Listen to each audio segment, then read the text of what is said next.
Welcome to Minute with Martha.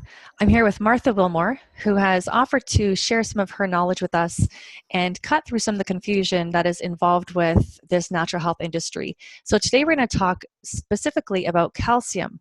Martha, what can you tell us about calcium? Why is it so important? Well, number one, it's the most abundant mineral in the entire body, and every single cell requires calcium. Now, we think of calcium with regard to its relationship to our bones and teeth, and that is true. 98% of our calcium should be stored in our bones, 1% in our teeth, and then the other 1% is needed by every single cell in the entire body. So I often will talk to people about, number one, we don't want to have osteoporosis, and so it's critical that we maintain optimal calcium for our bones. We also want our children and our teenagers to get enough calcium in their developmental stages, because if they're not getting enough calcium, there can actually be permanent damage in the bone structure. We also want to be able to sleep well. Calcium is very involved with sleeping, and so we need to have optimal for that reason. A lot of people get twitches when they are deficient in calcium, twitches in their muscles, sometimes a twitch in their eye, etc. And that is telling us we need some extra calcium, just like the growing pains with children. We need the extra calcium. A lot of athletes are requiring more calcium than the average because they're perspiring so much. So you've got your hockey players and soccer players and cyclists, etc., that are perspiring a lot. You can actually lose between 400 and 500 milligrams of calcium in just one game from the perspiration. And so it's critical that we have adequate. It's involved in the learning processes of the body. It's involved in whether or not our hormones regulate and are utilized properly. And so we don't want to be deficient. So there are a lot of good reasons to use calcium supplementation. So I know some people are trying to get enough calcium from their food, but it's very hard because some people just cannot break down dairy properly. And to get the amount of calcium that you need, you have to eat a lot of calories. So supplementation has been shown to be pretty wise for a lot of people to use, but some people are being told not to supplement. Why is that? Actually, over the last few years, that has been a message that many people have received from their doctor. It's just recently that that's been happening because there was a clinical test done that showed that calcium supplementation could cause some buildup of calcium in the arteries and other undesirable places in the soft tissues of the body.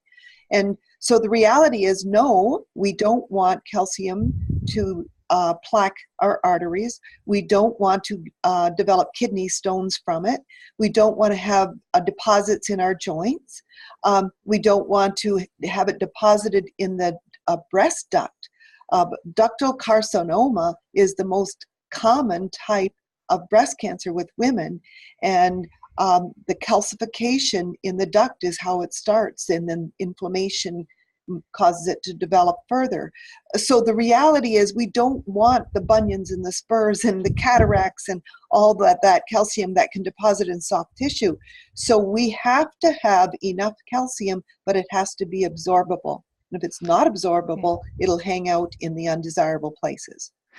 So to avoid all of those negative side effects of taking in calcium that might not be absorbable, what should people look for? Because I know when you walk into a health food store or any store and you're looking at all the calcium on the shelves, it's really confusing. And if you're not picking the right one, you could potentially be doing more harm than good. So can you help us know what are the top things to look for when you're looking for a calcium supplement?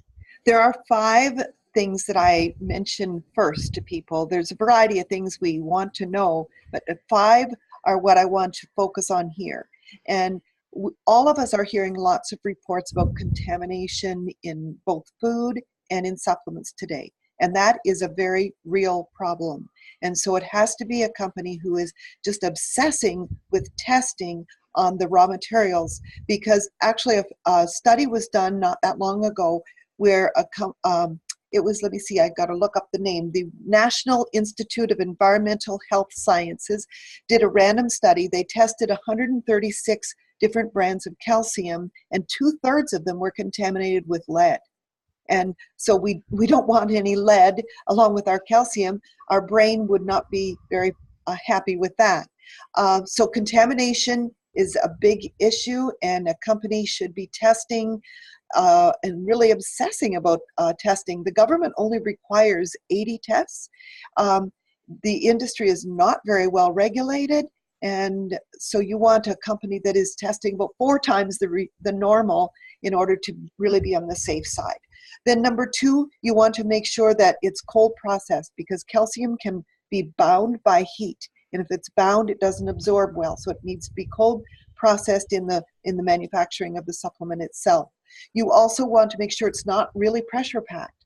Calcium is a very bulky mineral. And so if you have a lot jammed into one capsule, it will probably not dissolve, and it will just eliminate from the body in waste. You also want a calcium that has the cofactors with it that are essential to help it to absorb. So vitamin D, magnesium, manganese, zinc, copper. Without those sisters and brothers, it won't absorb well. It might be a good calcium, but can't get to where it wants to go. And so that's a really important thing. And then the type of calcium. You want to use a citrate and a carbonate, like a combo form of calcium, and the two together will absorb well. So there's a few things that really help calcium absorb well. Number 1 is having all those cofactors and the right quality of supplement.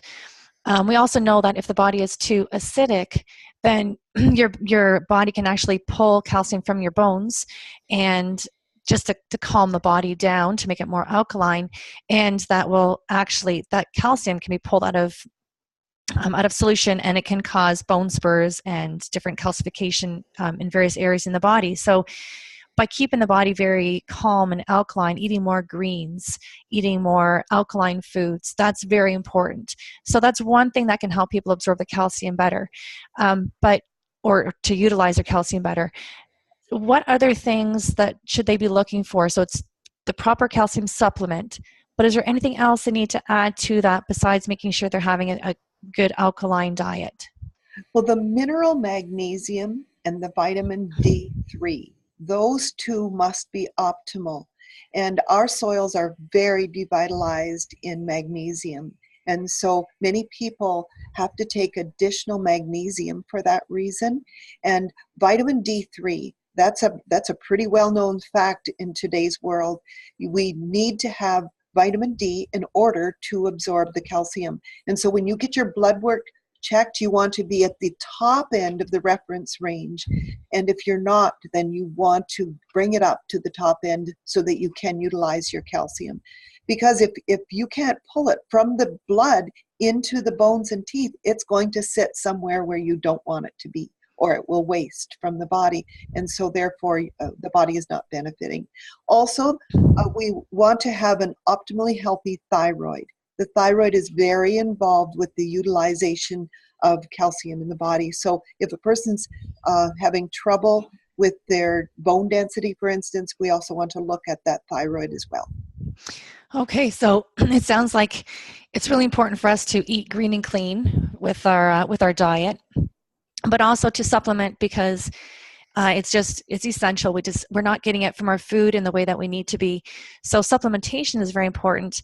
And also being aware of the balance of the supplements, keeping things as close to nature as possible, as in harmony with nature as possible, and as pure as possible. It sounds very important. So thank you so much for all of those great tips, Martha. I'm sure it will help a lot of people when they are out looking for their calcium supplement. So thank you so much. You're welcome.